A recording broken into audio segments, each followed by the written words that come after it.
அனைவருக்கும் இனிய குரோதி வருட தமிழ் புத்தாண்டு நல்வாழ்த்துக்கள். தமிழ் புத்தாண்டு அப்படிங்கிறனால இன்றைக்கி மார்னிங் 4:00 எழுந்து பூஜைக்கான வேலை எல்லாமே செஞ்சாச்சு. சித்திரக்கனி நைட்டே தட்டு எல்லாமே ரெடி பண்ணி வச்சு காலையில் சித்திரக்கனி முகம் பார்த்து தட்டில் முகம் பார்த்துட்டு அப்புறம் மறுபடியும் குளிச்சுட்டு வாசலில் கோலம் போட்டு வீட்டு சாமி ஃபோட்டோக்கெல்லாம் பூ போட்டு விளக்கேற்றி சாமி கும்பிட்டு தமிழ் புத்தாண்டு ரொம்ப ஹாப்பியாகவும் ப்ளசண்ட்டாகவும் இன்றைக்கி ஸ்டார்ட் ஆச்சு.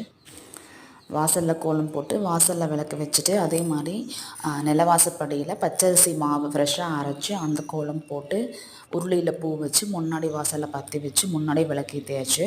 அப்புறம் வீட்டுக்குள்ளே இருந்த எல்லா சாமி ஃபோட்டோவுக்குமே பூ வச்சு நம்ம சித்திரக்கனி பார்த்தோம் இல்லையா, அந்த தட்டையும் வச்சு நெய்வேத்தியம் பண்ணி சாமி கும்பிட்டு ரொம்ப ஹாப்பியாக இன்றைக்கி மார்னிங் ரொம்ப ஃப்ரெஷ்ஷாக ஸ்டார்ட் ஆச்சு.